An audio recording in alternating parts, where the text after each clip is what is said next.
She shoved a crumpled $5 bill into the Mafia boss's hand, her voice shaking as she begged, "Please, save my mom before he comes back." Mario Aquino froze. Not because of the money, but because the monster who sent her had parked across the street, watching. And as Mario stepped forward, the girl whispered the one detail that made his blood run cold. If you're hooked in and want to enjoy this story, go ahead and subscribe, and drop a comment letting me know where you're watching from. It's always amazing to see where everyone's watching. Plus, tomorrow I've got another incredible story lined up, and you definitely don't want to miss it. Alright, back to the story. Dawn creeps over the empty street like a held breath. Mario Aquino walks with purpose, black suit immaculate, despite the early hour, tattoos sliding up from his collar like dark vines, his expression carved from stone. Behind him, Nico and Rocco move in synchronized silence, the kind of men whose presence alone makes smart people find somewhere else to be. They're 3 blocks from their morning meeting when Mario stops. The entire world seems to stop with him. A little girl stands directly in their path, small, fragile, completely out of place. Her backpack hangs torn off one shoulder. Her face is smudged with dirt and something that might be dried tears. Her clothes look like she's been wearing them for days. And in her trembling hand, she holds a crumpled $5 bill. "Will you protect my mom for $5? She whispers. The question hangs in the air like smoke. Nico and Rocco exchange glances. Nobody moves, nobody speaks. This isn't a place for children, not this street, not at this hour, and definitely not standing in front of Mario Aquino. The Aquino family doesn't just run this part of the city. They are this part of the city. Everyone from beat cops to rival crews knows Mario's reputation. Cold, calculating, and merciless when crossed.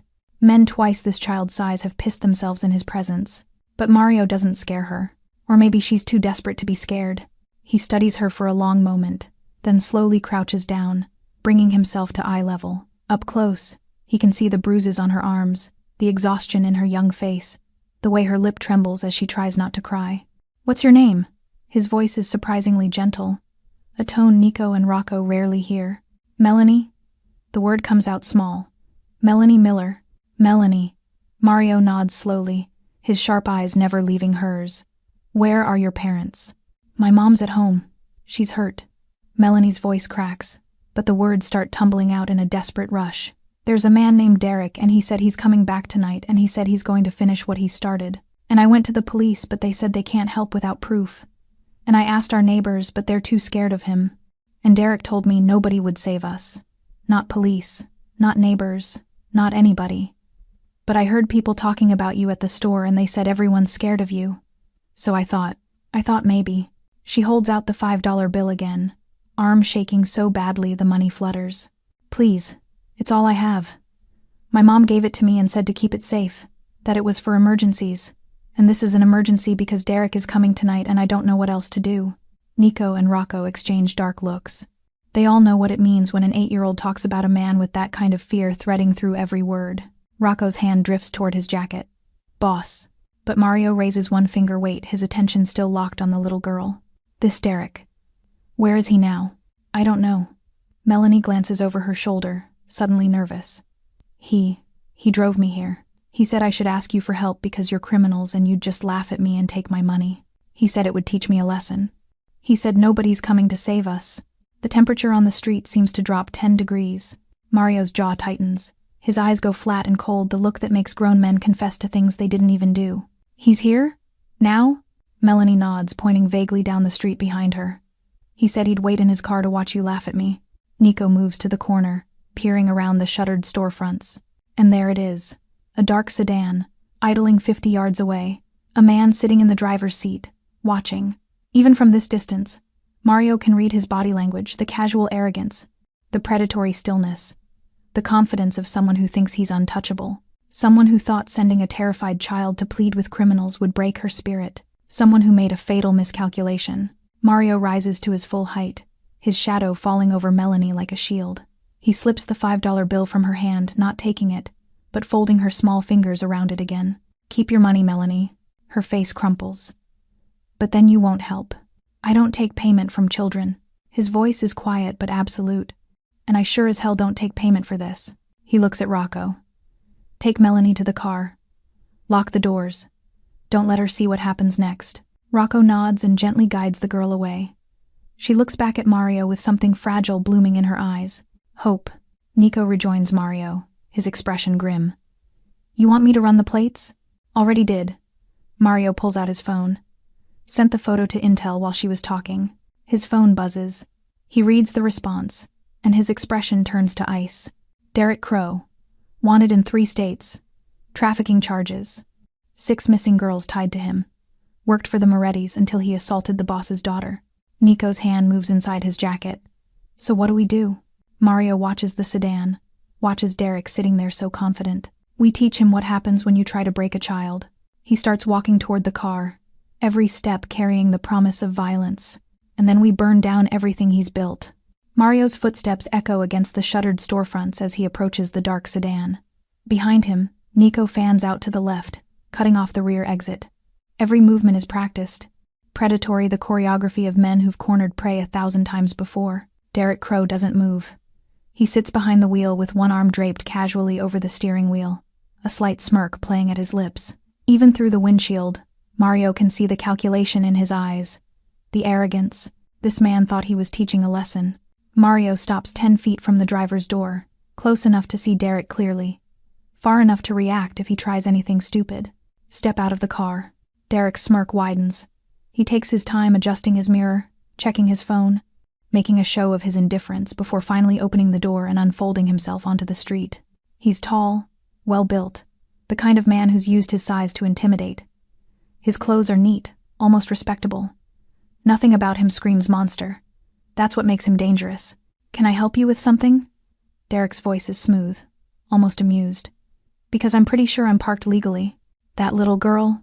Mario's voice is flat. She yours? Melanie? Derek sighs like he's dealing with a misbehaving pet. She's confused. Her mother and I, we had a disagreement. The kid's taken it hard, started making up stories. You know how children are when their parents split up. Her mother, Mario says slowly. Where is she now? At home, probably sleeping off last night. Derek's expression shifts to something meant to be conspiratorial, man to man.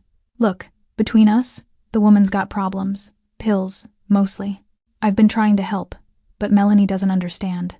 She thinks I'm the bad guy. Every word is smooth, practiced.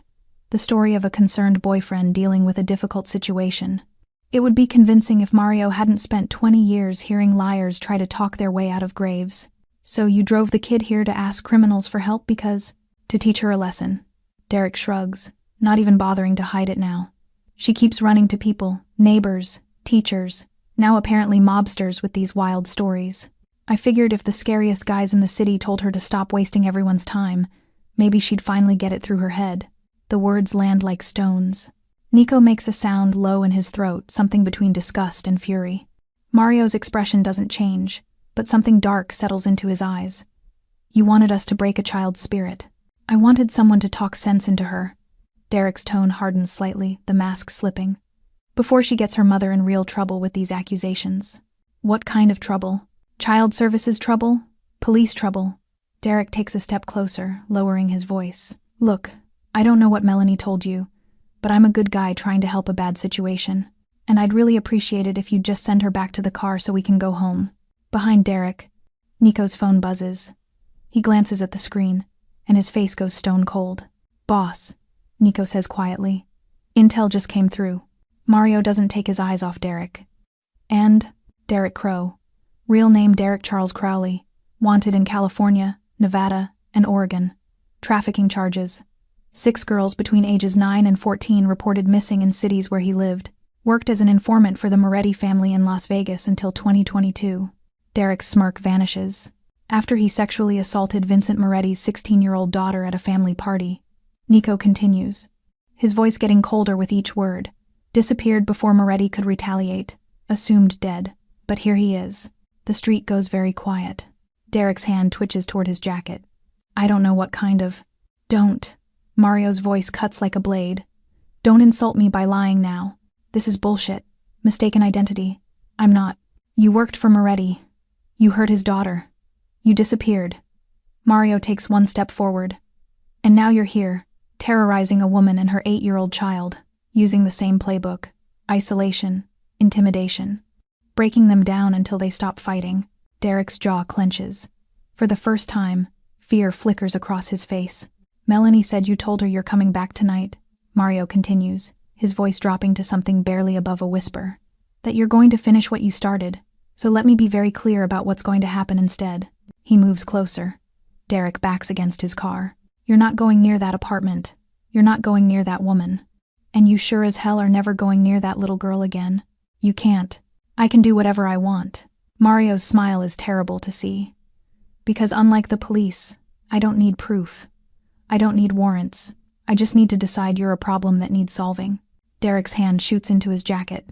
Nico draws faster, a gun appearing in his hand like magic, aimed center mass. Go ahead, Nico says softly. Give us a reason. Derek freezes, hand still inside his jacket. Mario reaches forward, almost casual, and pulls Derek's hand free. A knife glints in his palm. Rocco, Mario calls without turning. Bring the car around. We're taking Mr. Crow somewhere quiet. Derek's face goes white. Wait. You wanted to teach a lesson, Mario says. Let me teach you one instead. The Aquino safe house sits 3 miles from the confrontation. A nondescript warehouse that looks abandoned from the outside. Inside, it's fortified like a bunker. Reinforced walls, multiple exits, surveillance everywhere. Mario brings Melanie here while his men take Derek somewhere else. Somewhere darker. She sits in a small office that's been hastily softened. Someone brought in a blanket, a bottle of water, a box of granola bars. But Melanie hasn't touched any of it. She just sits with her backpack clutched to her chest, eyes darting to the door every few seconds. He's not coming here, Mario says gently, pulling up a chair across from her. Derek can't hurt you anymore. You promise? Her voice is so small. I promise. Melanie's shoulders sag slightly, some of the tension bleeding out, but the fear remains, carved deep into her young face. Mario leans forward, elbows on his knees. Melanie, I need you to tell me everything. From the beginning, how did Derek come into your life? She's quiet for a long moment, fingers twisting in the blanket. Mom got hurt at work, she finally whispers. She fell off a ladder and broke her arm. Lost her job because she couldn't work anymore. We didn't have money for rent, for food, for anything. Mario nods slowly, letting her take her time. Derek showed up at our building one day. Said he was looking for apartments. He seemed nice. He helped Mom carry groceries, fixed our leaking sink, paid for pizza when we didn't have dinner. Melanie's voice cracks. Mom said he was a blessing, that God sent him to help us. When did things change? After he moved in. Melanie pulls her knees up to her chest. At first it was little things. He'd get mad if Mom talked to neighbors. He said people were gossiping about us, trying to cause trouble. He made her stop answering calls from her friends. He said they were jealous. Mario's jaw tightens, but he keeps his voice soft. What else? He started controlling the money. Said Mom was bad at budgeting, that he'd handle it. But then we never had money for anything. He'd buy stuff for himself, new clothes, beer, cigarettes, but tell Mom we couldn't afford my school supplies. Tears start sliding down Melanie's cheeks. He got her a new job, but then he'd show up there and cause scenes, fighting with her boss, accusing Mom of flirting with customers. She got fired. He said it was her fault for being ungrateful. Did he hurt her? Melanie nods, the motion barely visible. He'd push her, grab her arms hard enough to leave bruises. One time he slammed her against the wall because dinner wasn't ready when he got home. She had a black eye for 2 weeks. Mario closes his eyes briefly, rage building like pressure in his chest. Mom finally said we needed to leave. She packed bags while Derek was out. We were going to go to a shelter. Melanie's voice drops to barely a whisper. But he came back early. He found the bags. And she can't finish. She just shakes her head, sobbing. Mario waits, giving her space to breathe. He didn't hit her that time. Melanie continues after a moment. He just laughed. He said we could leave if we wanted, but he'd find us. He said he had friends everywhere, police friends, friends at the shelters. He said there was nowhere we could go, that he wouldn't know about. That's when you tried to get help? I called 911 once. When he pushed Mom down the stairs. Melanie wipes her eyes with her sleeve. But when the police came, Derek was so nice to them, so calm. He said Mom fell because she'd been drinking. He showed them empty wine bottles he'd planted in the trash. The cops looked at Mom like she was lying. They left.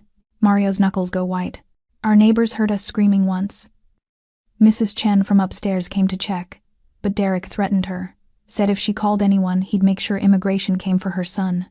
She stopped talking to us after that. What about other family? Your father? I don't have a dad. It's only ever been me and Mom. Melanie's voice steadies slightly, like she's told herself this story many times. Mom said Derek started following us everywhere. Even when he wasn't there, we'd find signs. Our apartment would be rearranged. Things would go missing. Mom's phone would die even though she'd just charged it. He installed surveillance, Mario says quietly. Melanie looks up, confused. Cameras, listening devices, ways to watch you. The girl's face crumples. He was always watching? I think so. That's how men like Derek work. They make you feel like there's no escape.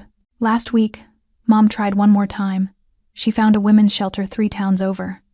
They said they could take us. We were supposed to leave yesterday. Melanie's hands are shaking again, but Derek knew.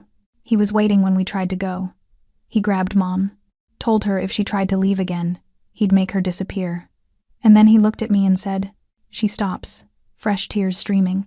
Said what, Melanie? He said if Mom disappeared, I'd be all alone. And then I'd have to live with him. Forever. Just the 2 of us. The words hang in the air like poison. Mario stands slowly, every muscle coiled tight. Where is your mother right now? At the apartment. She's hurt. Derek hit her last night when she tried to stop him from coming into my room. He came into your room? Melanie nods, and Mario sees red. Mario makes 2 phone calls. The first is to his crew. Bring Derek to the alley behind Castellanos, the one with no cameras. The second is to Dr. Rivera, the Aquino family's private physician. I need you at the safe house. There's a woman who needs immediate medical attention. Bring everything. Then he turns to Melanie. I'm going to get your mother. But first I need to deal with Derek.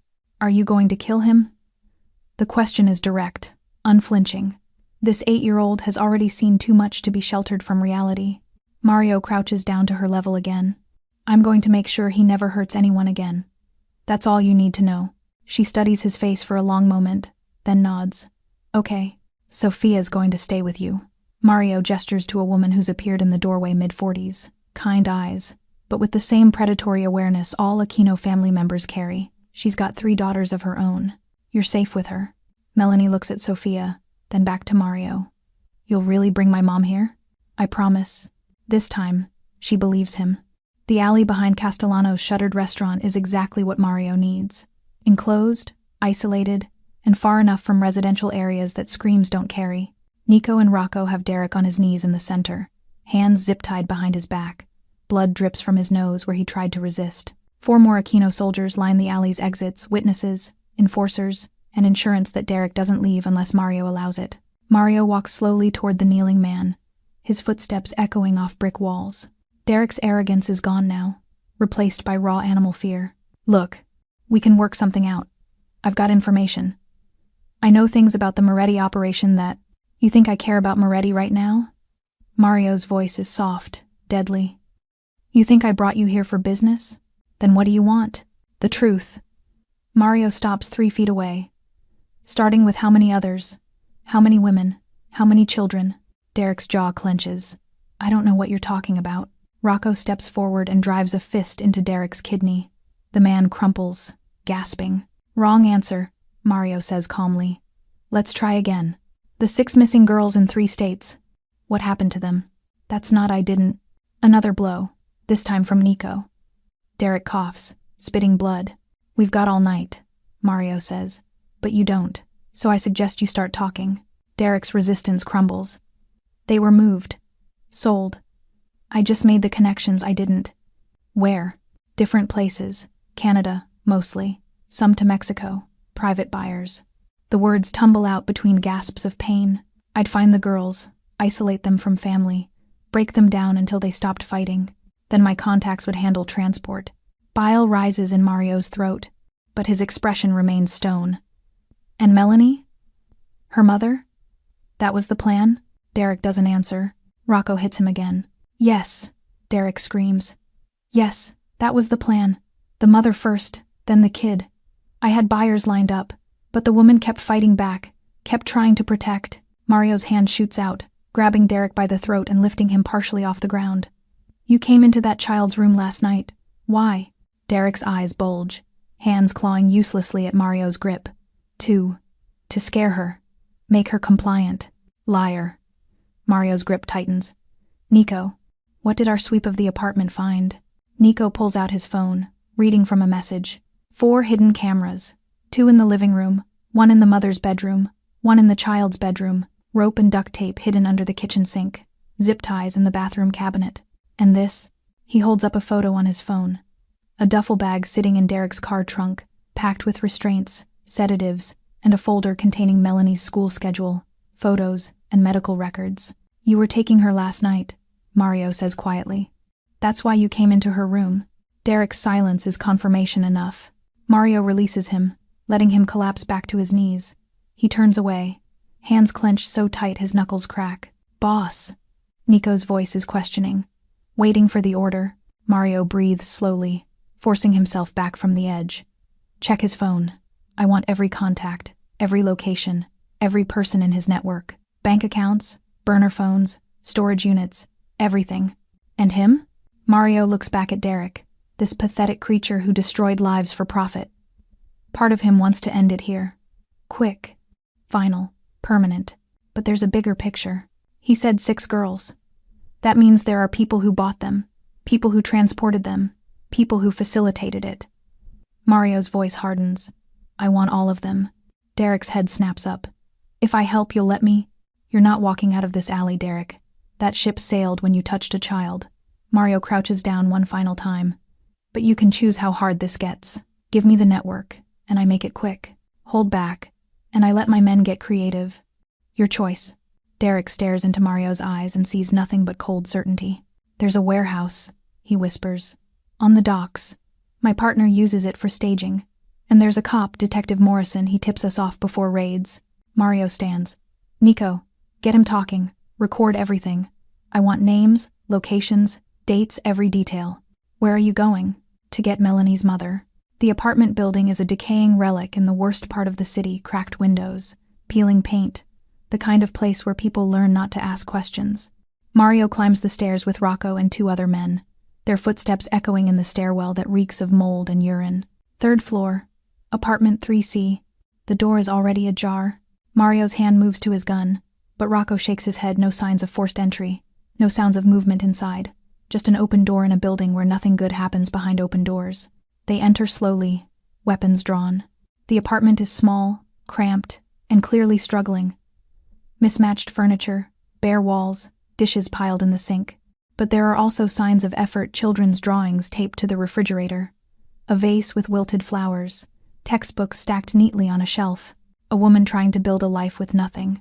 Clear, Rocco whispers after checking the bedroom and bathroom. Then they hear a muffled sound from the closet in the living room. Mario approaches slowly. Mrs. Miller? My name is Mario. Melanie sent me.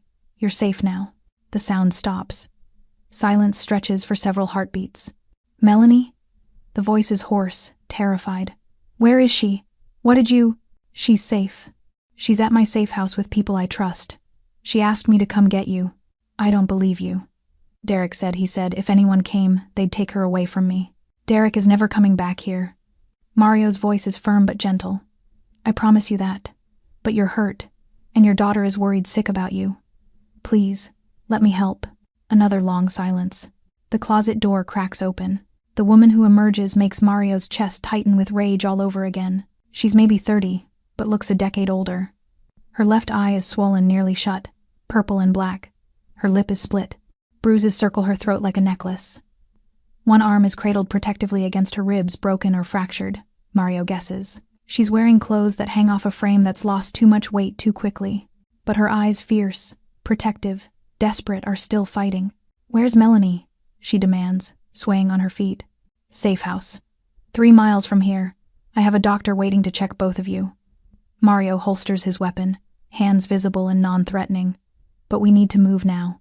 Derek gave us this address. Others might know it too. She stumbles, and Rocco catches her before she falls. I can't pay you, she gasps. Whatever Melanie promised we don't have. Your daughter offered me $5 to protect you. Mario's voice softens. I don't take payment from children, and I sure as hell don't charge for this. Tears start streaming down her battered face. He said no one would help us. He said everyone would think I was lying, that I was crazy, that I deserved. You didn't deserve any of this. Mario moves closer. And he was wrong. About all of it. Now please, let us get you somewhere safe. She looks around the apartment at the drawings on the fridge, the few possessions they own, the life she tried to build. I need to pack. We'll send people for your things later. Right now, I need you safe. The photos. Melanie's baby photos. They're in the… Rocco is already moving toward the bedroom. I'll get them. As they wait, Mario's team sweeps the apartment. What they find makes his blood run cold. Boss! One of his men emerges from the bedroom holding a small device. Camera. Still recording. Broadcasting to an external server. Another man finds two more, one hidden in the living room air vent, one in the bathroom ceiling. Mrs. Miller's face goes white. He was watching? All the time? Even when… Don't think about it now, Mario says firmly. Think about your daughter. Think about getting out of here. Rocco returns with a shoebox of photos and a stuffed rabbit that's clearly been loved to tatters. Found this on the kid's bed. Figured she'd want it. Mrs. Miller's composure finally shatters. She sobs into her hands, shoulders shaking. I tried so hard. I tried to protect her. I tried to leave, tried to fight, tried everything. You kept her alive. Mario's voice cuts through her spiral. You kept fighting when most people would have broken. You raised a daughter brave enough to walk up to the most dangerous man in the city and ask for help. That's not failure. That's strength. She looks up at him through tears, searching his face. Why are you doing this? You don't know us. Melanie said, You're that people say you're a criminal? Mario's smile is grim. I am. I've done things that would make you lock your daughter in a room away from me, but I've got a code. And men like Derek? They break every rule that matters. He holds out his hand. Your daughter trusted me with $5 and her mother's life. I don't take that kind of trust lightly. So please, let me get you both somewhere safe. Then we'll talk about what happens next. Mrs. Miller stares at his outstretched hand for a long moment. Then she takes it. The ride to the safe house is quiet. Mrs. Miller sits in the back seat, clutching the shoebox and rabbit, staring out the window like she expects Derek to appear at any moment. What's your first name? Mario asks gently. Angela, she whispers. Angela Miller. Angela, when we get there, you're going to see Melanie. She's going to be scared, relieved, and probably angry all at once. Just hold her. That's all she needs right now. Angela nods, fresh tears sliding down her cheeks. When they pull up to the safe house, the door opens before they're even parked. Melanie runs out, Sophia chasing after her. Mom! Angela staggers out of the car, dropping to her knees just as Melanie crashes into her. They collapse together on the pavement, holding each other like drowning people clutching life rafts. Mario turns away, giving them privacy. But he's not done. Not even close. Dr. Rivera works on Angela in the safe house's makeshift medical room while Melanie sits outside, refusing to leave. Mario stations himself nearby, phone pressed to his ear, coordinating what's about to become the largest operation the Aquino family has run in years. 3 broken ribs, fractured wrist, severe bruising consistent with strangulation. Dr. Rivera reports quietly, stepping out after an hour. Malnutrition. Signs of prolonged psychological trauma. She needs hospital care. No hospitals. Angela's voice calls weakly from inside. Derek has friends there. Nurses who tell him things. Dr. Rivera looks at Mario, who nods. Then we bring the hospital here. Whatever she needs. Equipment, medication, specialists make it happen. As the doctor returns inside, Nico approaches with a tablet, his expression dark. Boss, you need to see this. The interrogation footage plays on the screen. Derek, broken and bleeding, has talked for 3 hours straight. What he's revealed is worse than Mario imagined. There are 12 properties, Nico explains, scrolling through notes.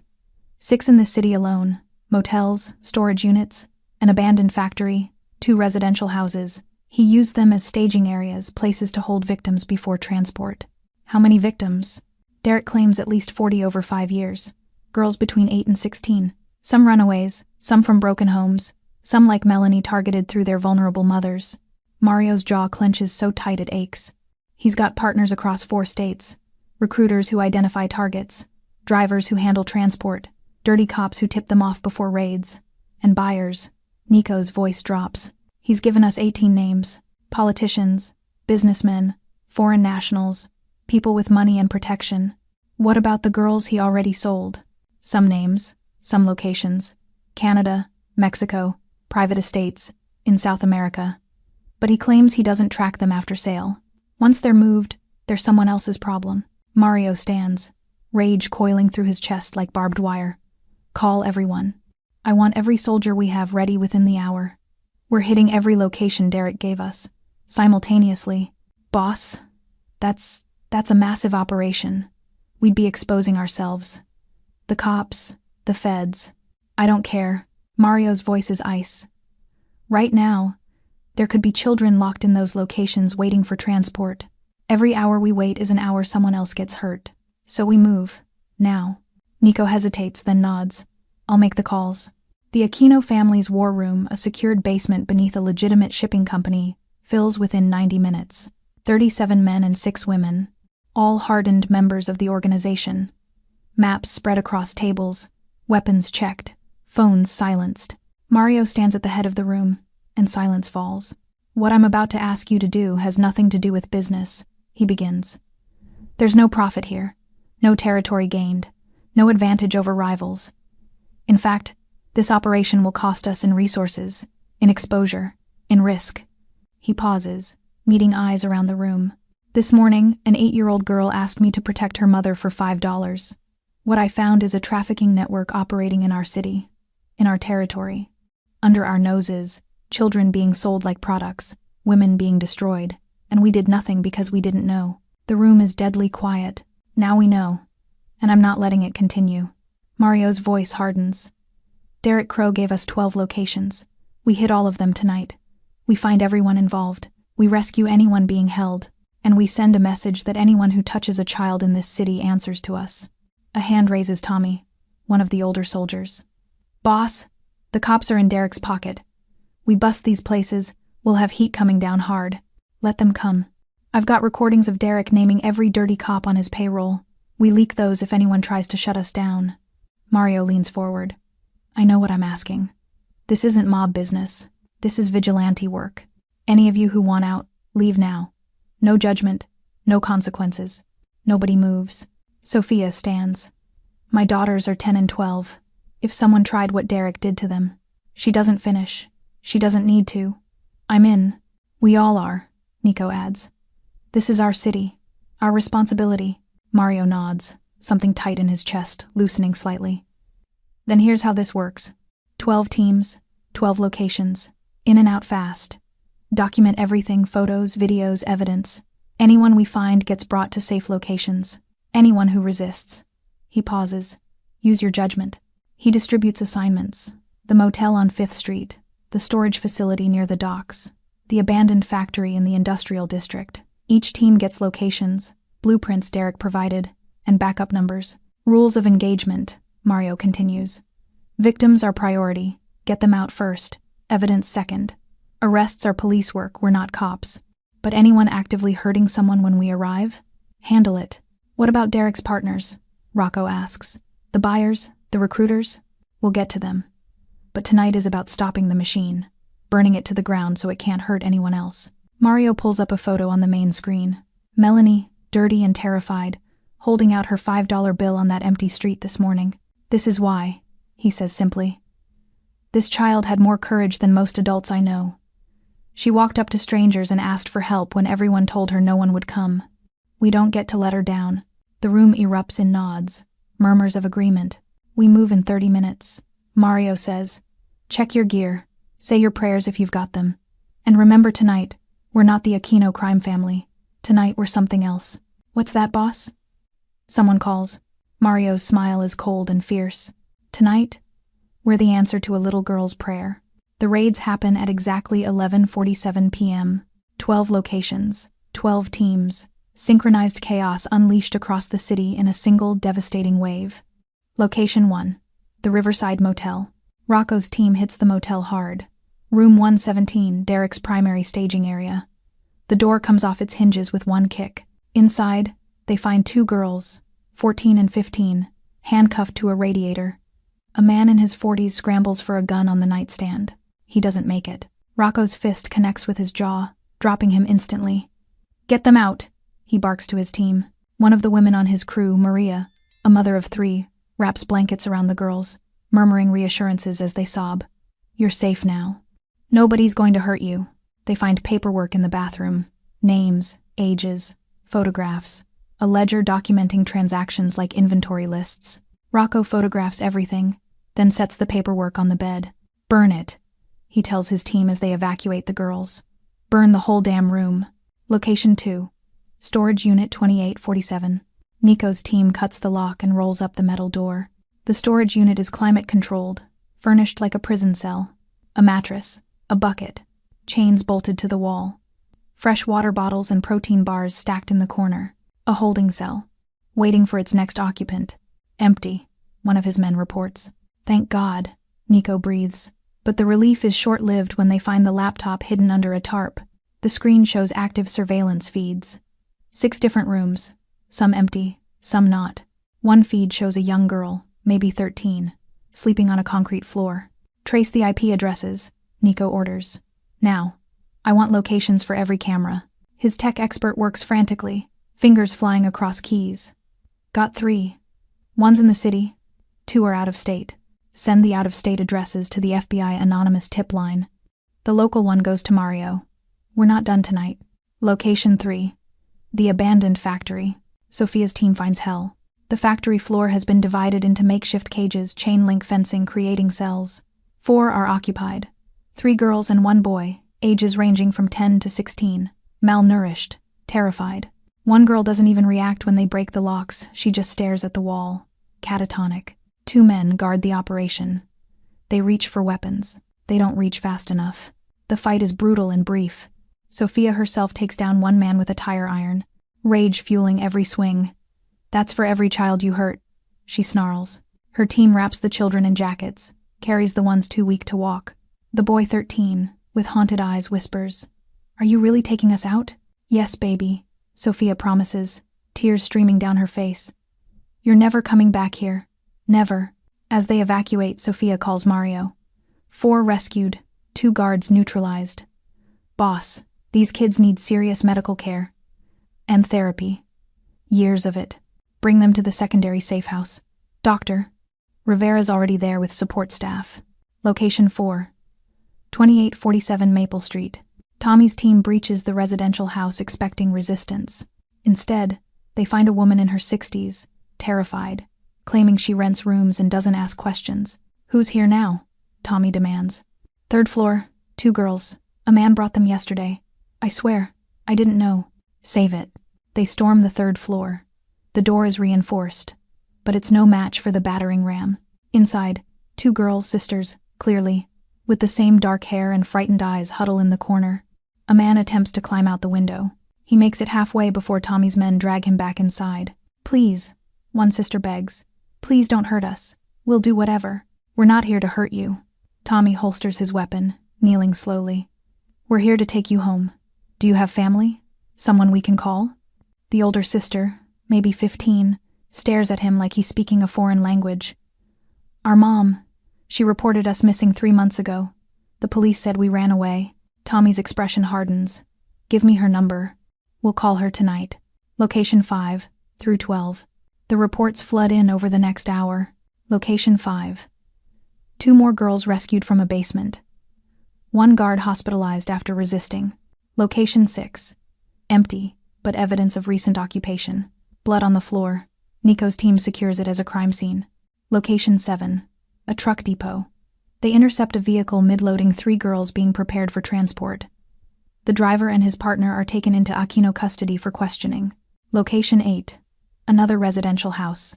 The homeowner claims ignorance. His computer tells a different story, thousands of photos, chat logs with buyers, bank transfers. He's detained. Location 9 through 11. Various safe houses, all empty but documented. Location 12. The warehouse on the docks Derek mentioned, the big one. Mario takes this one himself. The warehouse is massive, cavernous. Shipping containers converted into holding cells line the walls. Most are empty, but 3 contain victims, 5 girls total, ages 12 to 17, and guarding them is Derek's partner Vincent Carr, a name that appeared repeatedly in Derek's confession. Vincent draws a gun. Mario is faster. The bullet catches Vincent in the shoulder, spinning him around. He drops the weapon, screaming. "That's for every child you sold," Mario says coldly, standing over him. "Now you're going to tell me where the others went." Every single one. Names, locations, buyers. Vincent, bleeding and broken, starts talking. By 2 a.m., the operation is complete. 17 children rescued. 8 locations burned or destroyed. 14 arrests made by Aquino soldiers. Evidence documented and copied to multiple secure servers. And across the city, a network built on suffering and exploitation lies in ruins. Mario stands in the warehouse, watching paramedics tend to the rescued girls, and allows himself one moment of satisfaction. Then his phone rings. "Boss," Nico's voice is urgent. "We traced those IP addresses from the storage unit." "The local one?" "It's active right now. There's a girl there, and from the timestamp. She was just brought in tonight." Mario's jaw sets. "Send me the address." "Already done." "But Mario, it's in the same building as a police precinct substation." "I don't care if it's inside the governor's mansion. We're getting her out." The address leads to a decrepit apartment building 3 blocks from the 14th precinct, close enough for corrupt cops to monitor, far enough to maintain plausible deniability. Mario arrives with Nico, Rocco, and 4 others. No sirens, no announcements, just silent shadows moving through a sleeping city at 3 a.m. The building's security is a joke, a broken buzzer system, and a lobby door that opens with one firm shove. They climb to the 4th floor, boots silent on stained carpet, apartment 4G. Mario presses his ear to the door. Inside, a television plays. Someone coughs. Then a girl's voice, small and terrified. "Please, I want to go home." A man's voice responds, irritated. "Shut up. You'll go when I say you go." Mario's signal is simple: 3 fingers. Countdown. 3, 2, 1. The door explodes inward. The man inside, late 30s, disheveled, reeking of alcohol, lurches up from the couch. His hand moves towards something on the coffee table. Rocco's boot connects with his wrist before he reaches it. Bones crack. The man screams. "On the ground! Now!" Nico's gun is trained center mass. The man complies, whimpering, cradling his shattered wrist. Mario moves past him, toward the bedroom. The door is locked from the outside, a deadbolt that only opens from the hallway. He breaks it with one kick. Inside, a girl sits on a bare mattress, wrists zip-tied together, mascara running down her cheeks. She's maybe 16, wearing clothes that don't fit right. Her eyes are glazed, drugged. Mario realizes with fresh rage. "Hey," he says softly, holstering his weapon and kneeling slowly. "My name is Mario. I'm going to get you out of here." She blinks slowly, struggling to focus. "Are you... police?" "No, but I'm going to take you somewhere safe. What's your name?" Jennifer." Her words slur slightly. He said my mom didn't want me anymore. Said I had nowhere to go." He lied. Mario pulls out a knife, carefully cutting the zip ties. "Your mom is looking for you. I promise you that." Jennifer's face crumples. "I want my mom. We're going to get you to her. But first we need to leave. Can you walk?" She tries to stand, stumbles. Whatever they gave her is strong. Mario lifts her carefully, like she's made of glass. "I've got you. You're safe now."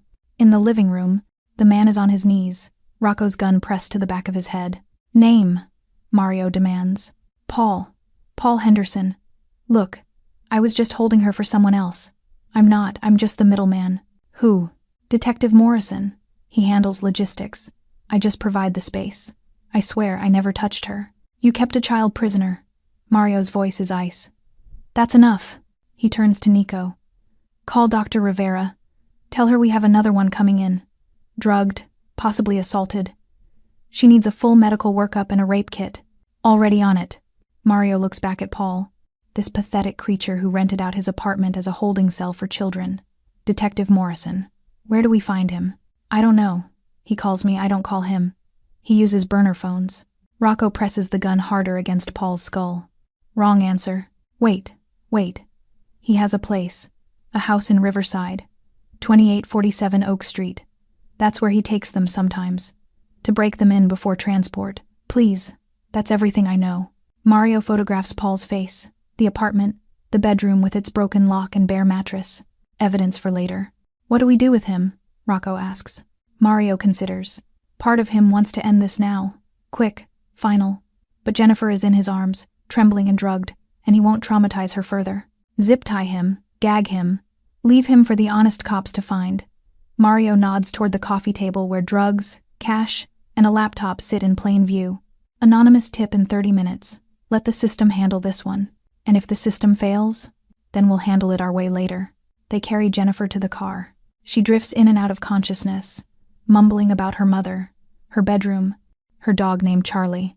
You're going to see all of them again, Mario promises. I give you my word. At the safe house, Dr. Rivera takes Jennifer immediately. Sophia appears, still awake after hours of caring for the other rescued children. 18, she says quietly. 18 children we brought out tonight. 18 that we know of, Mario corrects. Derek claims 40 over 5 years. That means 22 are still out there. Sold, transported, gone. The weight of it presses down like a physical thing. Sophia touches his arm gently. You can't save them all tonight, Mario. But you saved 18. That's 18 families getting their children back. 18 lives given a second chance. It's not enough. It's more than anyone else was doing. Nico approaches with his tablet. Boss, we've got a problem. Detective Morrison got word about the raids. He's gone dark. Phone off, house empty. He ran. Mario's jaw clenches. Put out feelers. Airports, bus stations, border crossings. He doesn't leave the state. Already done. But there's something else. Nico hesitates. The other cops on Derek's payroll? Some of them are making noise, saying we've overstepped, that we're interfering with official investigations. We just rescued 18 children their investigations never found. I know, but they're talking about warrants, about bringing you in. Mario almost laughs. Let them try. We've got Derek's confession naming every dirty cop involved. They come after us, we release it. They want a war? We'll give them one. And if the honest cops come after us, then we give them everything we found. Evidence, locations, testimonies. Let them finish what we started. Mario's voice hardens. But Detective Morrison? He's ours. That man doesn't get to hide behind a badge. At dawn, Mario finally allows himself to check on Melanie and Angela. They're in a private room, sleeping together in a single bed. Angela's arm around her daughter, Melanie's face pressed against her mother's chest. Safe, protected, together. He stands in the doorway, watching them breathe. A hand touches his shoulder. Rocco, offering a cup of coffee. Hell of a night, Rocco murmurs. Hell of a morning, Mario corrects, taking the cup. The men are asking what's next. Mario sips the coffee, bitter and strong. Next, we find Morrison. Then we work through Derek's buyer list. Every name, every address. We dismantle this thing piece by piece until there's nothing left. That could take months, years. Then it takes years. Mario's voice is absolute. That little girl asked me for help. I don't get to stop just because it's hard. Rocco smiles slightly. The men are with you. All of them. Sophia's already organizing shifts, people to watch the kids, people to hunt the network. Nobody's backing out. Good. They stand in silence for a moment, watching Melanie and Angela sleep. You know, Rocco says quietly, in all the years I've worked for you, I've never been prouder to be in this family than I am right now. Mario doesn't respond. Can't respond. The emotion in his chest is too tight, too raw. Instead, he just nods. By mid-morning, the city is buzzing. Anonymous tips flood police stations, locations, evidence, photographs.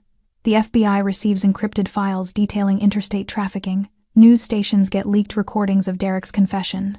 The machine Mario unleashed can't be stopped now. At the safe house, Dr. Rivera finishes her assessments. Physically, most will heal. Psychologically, she shakes her head. They'll need years of support, therapy, stability, love. They'll have it. Mario promises. From you? From whoever they need it from. I'll fund it. Housing, therapy, education, whatever it takes. Dr. Rivera studies him. You've changed, Mario. This morning you were a crime boss. Tonight you're something else. I'm still a crime boss. Maybe. But you're also the man who saved 18 children. That counts for something. As the sun climbs higher, Mario returns to the room where Derek is being held. The man is barely recognizable, beaten, broken. Everything that made him dangerous stripped away. Your network is gone, Mario tells him. Every location raided. 18 children rescued. Your partner's being arrested as we speak. Everything you built? Destroyed in one night. Derek's swollen eyes focus on Mario with difficulty. You can't. The buyers. They're too powerful. Watch me. Mario crouches down. Here's what happens next. You're going to give me every buyer's name, every contact, Every single person who purchased a child from you. And then you're going to testify against all of them. They'll kill me. Probably. But that's still better than what I'll do if you don't cooperate. Derek stares at him, seeing his future written in Mario's cold eyes. One more thing, Mario adds, pulling out a photograph Melanie, smiling in her mother's arms this morning. That little girl you tried to break, she's safe now, happy, with her mother, and she'll never have to be afraid again. You failed, Derek. Completely. He leaves Derek sobbing in the darkness. There's still work to do. 3 weeks pass like a strange dream. The safe house becomes a temporary home for the rescued children, while social workers, therapists, and family members are contacted. Some reunite with parents who thought they'd never see their children again. Tears, embraces, joy mixed with trauma. Others have nowhere to go. Families destroyed or non-existent. For those, Mario creates something new. He purchases a property, a large house in a quiet neighborhood, far from the streets where nightmares live. He hires staff, counselors, teachers, security, former social workers who've seen the system fail too many times and want to do better. It's a group home, Sophia explains to the children who live there. A safe place. Nobody gets hurt here. Nobody gets sold. You're protected. You're valued. You're home. The Aquino family funds it entirely. Money laundered through legitimate businesses, transformed from the profits of crime into something that actually saves lives. Angela and Melanie are offered a place, but Angela declines.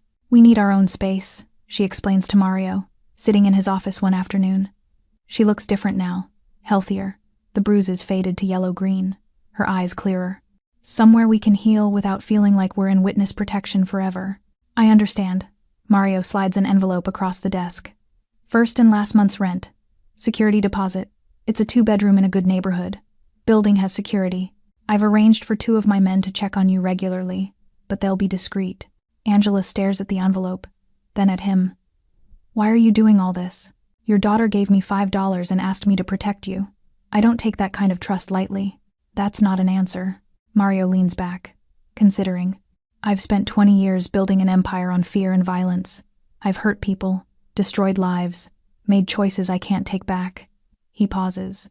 Then an 8-year-old girl looks at me and sees someone who can help instead of someone to fear. Maybe I'm trying to figure out if she's right. Angela's eyes glisten. She was right. You saved us. You saved all those children. I'm not a hero, Angela. Don't mistake what this is. Then what is it? A debt. Mario's voice is quiet.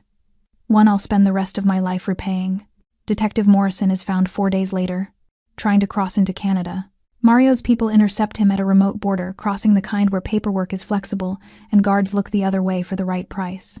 Unfortunately for Morrison, Mario paid more. They bring him to the same warehouse where Derek was held.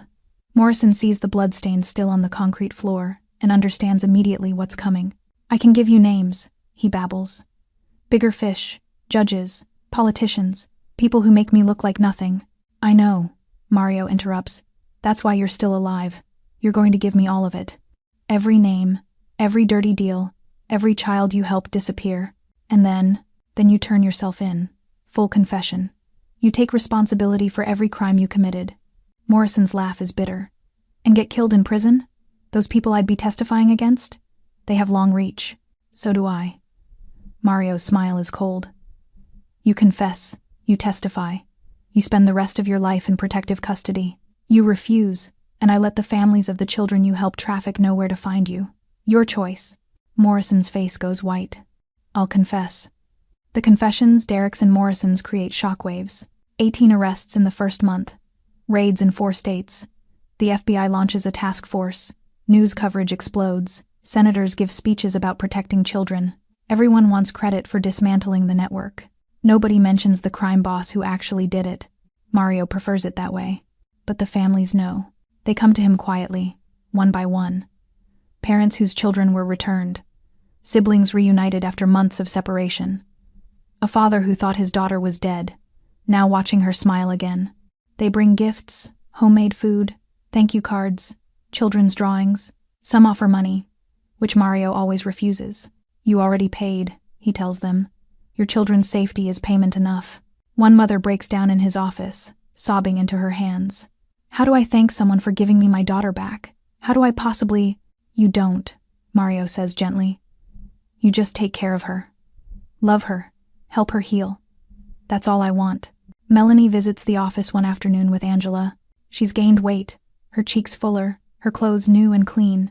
She carries a backpack covered in patches, butterflies, stars, a rainbow. She looks like a normal 8-year-old girl. It makes Mario's chest ache. "Hi, Mario," she says shyly. "Hey, kid, how's the new apartment?" "It's good. I have my own room. And there's a park across the street. Mom says I can go if she watches from the window." "That sounds perfect." Melanie fidgets with her backpack straps. "I wanted to give you something." She pulls out a drawing crayon on construction paper. It shows 2 figures, a small girl and a tall man with dark hair. They're holding hands. Above them, she's written in careful letters, "My hero." Mario stares at it, something cracking in his chest. "You don't have to keep it if you don't want," Melanie adds quickly. "But I wanted you to have it, because you saved us, you and all your friends." Mario kneels down, bringing himself to eye level with her. "This is the best gift anyone's ever given me. Thank you, Melanie." She smiles bright and genuine and completely unafraid and hugs him. Mario closes his eyes, arms wrapping carefully around this tiny, brave person who changed everything. When she pulls back, she's holding something else. The crumpled $5 bill. "I want you to keep this," she says seriously. "Mom says it's important to pay debts. You saved us, so this is yours." Mario takes the bill, smoothing it carefully. "Tell you what, I'll keep it, but not as payment. I'll keep it to remember the bravest person I ever met." "Me? You walked up to the scariest man in the city and asked for help. That's the definition of brave." Melanie considers this. "I was really scared. Being brave doesn't mean not being scared. It means being scared and doing it anyway." She nods solemnly, like he shared ancient wisdom. Angela touches her daughter's shoulder. "Come on, baby. Let's let Mario get back to work." As they leave, Melanie waves. "Bye, Mario. See you next week." "Next week? Mom says we can visit every Thursday, if that's okay." Mario finds himself smiling, a real smile, not the cold one he shows the world. "That's more than okay. That's perfect." After they leave, Mario sits alone in his office, staring at the $5 bill and the crayon drawing. Rocco knocks and enters. "Boss, we've got updates on the buyer list. 3 more arrests. And there's a property in Mexico we think is holding." He stops, seeing Mario's expression. "You okay?" Mario doesn't answer for a moment. Then, "You ever think about what we do, Rocco? The life we live? Every day? Does it bother you?" "Sometimes. But what we did these past weeks, that doesn't bother me at all." Rocco nods toward the drawing. "That kid thinks you're a hero. Maybe she's onto something." "I'm not a hero. Heroes don't have blood on their hands." "Maybe not. But you've got a little girl's drawing on your desk and 18 kids sleeping safely because of you. That has to count for something." Mario carefully pins the drawing to the wall right next to maps of territory, photographs of rivals, all the trappings of his criminal empire. The contrast is stark, violent and innocent, dark and hopeful. "Frame the $5, he tells Rocco. "Boss, the $5 bill. Frame it, put it here." Mario gestures to the wall behind his desk, where he keeps relics of his hardest wars. "I want to see it every day, to remember." "Remember what?" "That I don't get to forget, that I owe a debt I can never fully repay, that an 8-year-old girl trusted me when she had no reason to, and I can't let that trust be misplaced." Rocco nods slowly. "I'll get a frame." That night, Mario dreams of children, not the broken ones from the raids, not the traumatized victims of Derek's network. He dreams of Melanie smiling, safe, holding her mother's hand as they walk through a park. In the dream, she turns and waves at him. "Thank you," she mouths. And for the first time in 20 years, Mario Aquino sleeps without nightmares. 6 months later, the city has changed. Or maybe Mario has changed. Sometimes it's hard to tell the difference. The Aquino family still runs its operations, the territories, the businesses, the careful dance with law enforcement. But there's something new woven through it now. A purpose beyond profit. The group home Sophia manages has 12 residents, children who had nowhere else to go, now thriving in safety. They attend school. They see therapists. They learn to be kids again. Mario visits every Sunday. At first, the children were terrified of him, this tall, tattooed man, with cold eyes and a reputation that preceded him. But Melanie, who visits with Angela weekly, vouched for him. "Mario saved me," she told them simply. "He saves people. That's what he does." Now when he arrives, children run to greet him. They show him homework, art projects, basketball moves learned in the driveway. He listens to every word, his feared reputation melting in the face of their innocent trust.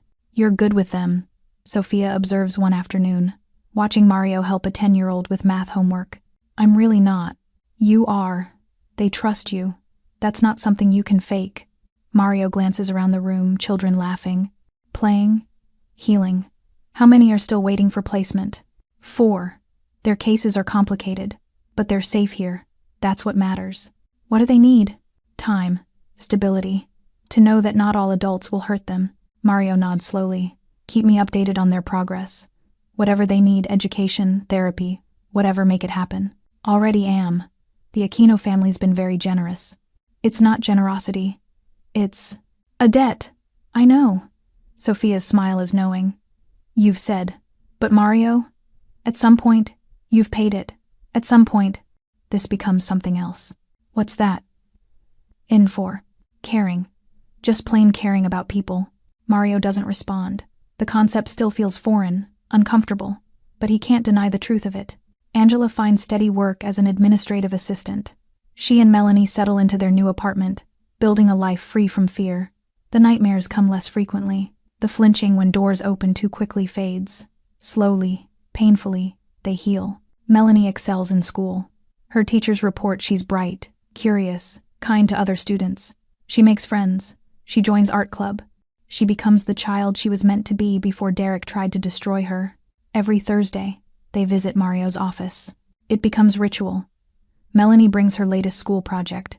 Angela updates him on their lives. They share lunch Mario orders from whichever restaurant Melanie chooses, which is usually the pizza place with the arcade games.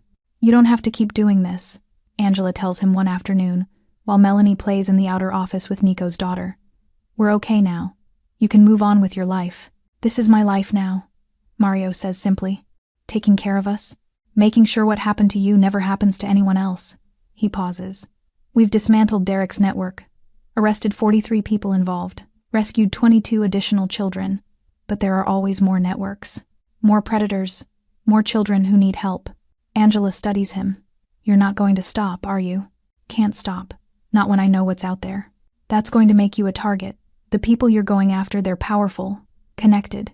Let them come." Mario's smile is cold. "I've survived worse." "Have you?" The question lingers. The Aquino family's mission expands. They establish a tip line, anonymous, secure, monitored by people Mario trusts. Reports of abuse, trafficking, children in danger. They investigate each one, work with honest police when possible, handle it themselves when necessary. It's dangerous work. They make enemies among the wealthy and powerful. Corrupt officials push back. Rival criminals see opportunity in Mario's distraction. But Mario's soldiers stand firm. "We're not just a crime family anymore," Nico tells new recruits. "We're something more. Something better.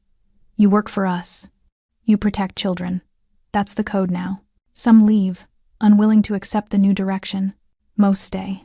"Never thought I'd see the day," Rocco muses one evening, watching Mario review case files of suspected trafficking operations. The Aquino family running a vigilante child protection ring.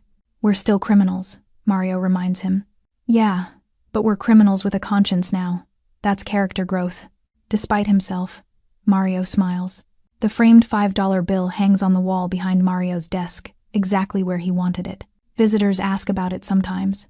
Business partners, cops looking the other way, rival bosses negotiating territory. They see this crumpled bill in an expensive frame, surrounded by symbols of power and violence, and they don't understand. Mario never explains, but his own people understand. They know the story, the little girl who walked up to death itself and asked for help. They know what that $5 represents.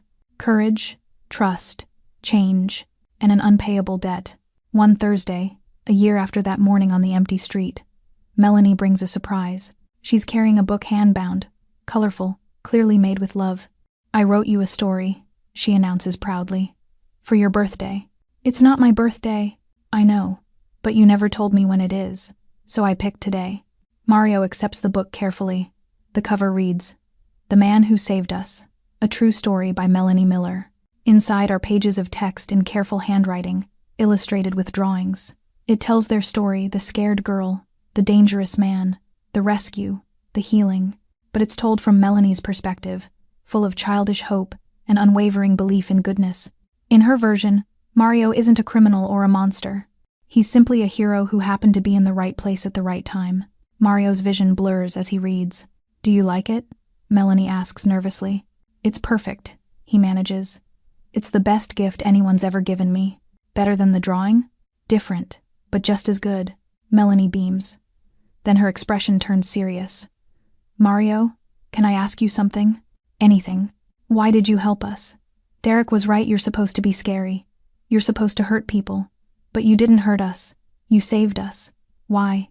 Mario sets the book down carefully, considering his answer. He could tell her about duty, about debt, about codes and honor among criminals. Instead, he tells her the truth. "Because you asked," he says simply. "Because you were brave enough to ask for help when everyone told you no one would come. And I couldn't let that bravery go unanswered. But you saved all those other kids too, not just me. You showed me I could. Before you, I thought I was just what I am. A criminal. Someone who causes problems instead of solving them. But you looked at me and saw something else. Someone who could help. And maybe you were right."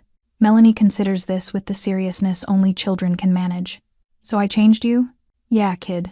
You changed me." She throws her arms around him, squeezing tight. "Good. Because you're my favorite grown-up. Don't tell Mom. Your secret's safe with me." As evening falls and Angela and Melanie prepare to leave, Angela pulls Mario aside. "She asked me last week if you could be her dad," Angela says quietly. Mario's heart stops. "What did you tell her?" "That you're something better. That not everyone who loves us has to be family. That you're her protector, her friend, her guardian angel." Angela's eyes glisten. "But Mario, if you ever wanted to be more involved in her life officially, I wouldn't object. You've earned that right 1,000 times over. I'm not dad material, Angela. My life is. I know what your life is. And I'm not asking you to change it. I'm just saying you've been more of a father to her this past year than most men are to their biological children. She loves you, and I think you love her too." Mario looks through the office window at Melanie, who's showing Nico's daughter a magic trick she learned. Does he love her? The question is strange, uncomfortable. Love isn't something Mario Aquino does. Love is weakness, vulnerability, risk. But watching Melanie laugh, safe and happy and whole, he feels something fierce and protective and absolutely certain. "Yeah," he admits quietly. "I do." Then that's all that matters. After they leave, Mario sits alone in his office, surrounded by the artifacts of his life. Maps of criminal territory, weapons hidden in drawers, the framed $5 bill, Melanie's drawings and her hand-bound book. 2 worlds, intersecting impossibly. Rocco enters without knocking, dropping into the chair across the desk. "Big day tomorrow. That senator we've been investigating, the one connected to the trafficking ring, his trial starts. Morrison's testifying." "Good. You gonna be there?" "No. Let the lawyers handle it. We've given them everything they need. And if he walks?" Mario's smile is cold. "Then we handle it our way." Rocco nods, unsurprised. A year ago, we were just criminals. Now we're criminals who take down senators and rescue children. It's weird. Good, weird, or bad weird? Good, weird, purposeful weird. Rocco gestures at Melanie's book on the desk. "That kid sees you as a hero. A lot of people do now. The families of the rescued children, they talk about you like you're some kind of saint. I'm not a saint. No. But you're not just a criminal anymore either. You're something in between." "What's that?" Rocco thinks for a moment. "Someone who chose to be better. Even if just a little bit. Even if just for one little girl with $5 and more courage than sense." Mario picks up the framed $5 bill, studying it in the dying light. Such a small thing. Wrinkled. Insignificant. Worth almost nothing. And yet it bought him redemption. "That $5 is the most expensive thing I've ever accepted," Mario says quietly. "How so?" "Because it came with a price I'll pay for the rest of my life. The price of being worthy of the trust Melanie placed in me." Mario sets the frame back on the wall, carefully positioned where he'll see it every morning. "Every day I wake up, I have to earn that trust again. I have to be the person she believes I am. And are you? That person?" Mario considers the question honestly. "I'm trying to be. Some days I get closer than others. That's all anyone can do." They sit in comfortable silence as darkness falls outside. Somewhere in the city, children sleep safely because of the work they've done. Families reunite, Predators face justice. The machine of exploitation sputters and breaks. It's not enough. It will never be enough. There are always more victims, more monsters, more battles to fight. But it's something. And sometimes, something is everything. 2 years after that morning on the empty street, Melanie celebrates her 10th birthday. The party is at the group home. All the children, the staff, Angela, Mario, and his closest people. There's cake, presents, laughter. The house rings with joy. Melanie stands to make a speech, which surprises everyone. "I wanted to say thank you," she begins, voice stronger than that trembling whisper from 2 years ago. 2 years ago, I thought nobody would help us. I thought we'd be alone forever. But then I met Mario. She looks at him, standing in the back of the room. He saved me and my mom. And then he saved a lot of other kids too. And he keeps saving people, every day, because that's who he is. Melanie's smile is brilliant. So this isn't just my birthday party. It's also a thank you party. For Mario, for his family, for everyone who chooses to help instead of hurt. The room erupts in applause. Mario, uncomfortable with the attention, tries to slip away. But Melanie catches his hand. "Speech!" The children chant. "Speech! Speech!" "I'm not good at speeches," Mario protests. "Please?" Melanie's eyes are wide. Hopeful. How can he refuse her anything? He clears his throat awkwardly. 2 years ago, a brave little girl asked me for help. I said yes because it was the right thing to do. But what I didn't know then was that helping her would change everything. She showed me that even people like me, people with dark pasts and questionable presents, can still choose to do good. We can still matter. We can still make a difference. He looks around the room at faces he knows now. Children he helped rescue, staff he hired, his own soldiers who've become protectors instead of just enforcers. Melanie Miller asked me for help for $5. What she didn't know was that she was actually helping me, saving me, maybe, reminding me that redemption isn't about erasing the past, it's about choosing a better future. Mario squeezes Melanie's hand gently. "So thank you, kid, for being brave, for trusting me, for changing my life." The applause is deafening. Later, as the party winds down, Mario stands on the porch with Rocco and Sophia, watching children play in the yard. "You did good, boss," Rocco says quietly. "We did good. All of us." "What's next?" Mario smiles. And for once, it's warm instead of cold. More of the same. We keep fighting, keep protecting, keep building something better. For how long? For as long as it takes. He glances back through the window at Melanie, laughing with her friends. "I made a promise to an 8-year-old girl. I don't break promises." Inside, Melanie feels his gaze and waves. Mario waves back. And in that moment, surrounded by people he's saved and people who've saved him, Mario Aquino, feared crime boss, ruthless enforcer, protector of the innocent, finally understands what he's become. Not a hero, not a saint, just a man who chose, when given the chance, to be better. And sometimes, that's enough. Sometimes, that's everything. Thanks for sticking with this story till the end. If you enjoyed it, you're going to love the next one. It's packed with unexpected turns and heartfelt moments. Click the image on your screen to keep the journey going, and make sure to hit subscribe for more amazing stories. Drop a comment and rate this story from 1 to 10. I can't wait to see what you think.